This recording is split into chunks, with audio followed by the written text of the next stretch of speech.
Pilipinas, welcome to Senior High School News. Ang programa hatid sa inyo na pinakabagong trending updates. Ako si Donna Ashley Dabu at ipag-uusapan natin ang pinakamainit na balita sa social media. Kinumpirma na nga ng sikat na vlogger at influencer na si Bea Boris na siya ay buntis.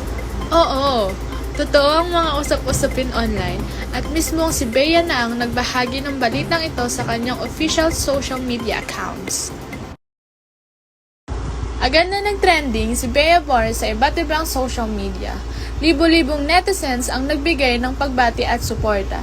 Marami ang humanga sa kanyang pagiging open at matapang na pag-share sa kanyang journey bilang soon-to-be mom. Hindi rin nagpahuli ang kanyang mga kaibigan at kapwa influencers sa pagbibigay ng congratulatory message. Congratulations kay Bea Boris sa bagong lesson ito. Muli, ako si Donna Ashley Dabu at ito ang Senior High School News, ang unang lagi sa balita.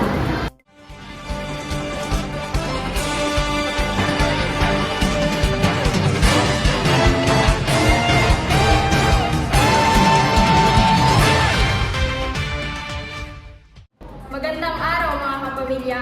Nalalapit nang mangyari ang intramurals na matagal nang hinihintay ng mga estudyante. Kung kaya't nagsisimula na silang maghanda. Narito si Donna. Makikita natin dito ang basketball team kung saan puspusan ng kanilang pag-ensayo mula sa shooting drills hanggang sa fast break upang masigurado ang kanilang panalo sa darating na laban. Samantala, ang mga ibang estudyante naman ay abala rin sa kanilang pag-ensayo sa kanilang mga sports. Ang mga sports na narito ay ang basketball, volleyball, badminton, at iba pa. Ano ang inyong mga pangalan? Alexis po. Dane po. Anong paghahanda ang ginagawa nyo para sa intramurals? For me, as a team captain ng Team Yellow, every hapon po, nagkakaroon po kami ng training at para mapaghandaan po ang nararating na intramurals.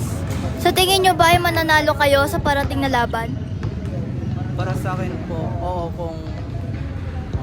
kung pagpuporsigan po namin na makuha ang kampyonato. Ikaw naman din, sa tingin mo ba ay mananalo ang iyong team sa intramurals? Depende na lang sa amin kasi hindi namin alam kung makakasabay kami sa intramurals na to. Intramurals ay magsisimula sa September 4 hanggang September 6 kung saan magaganap mismo dito sa school.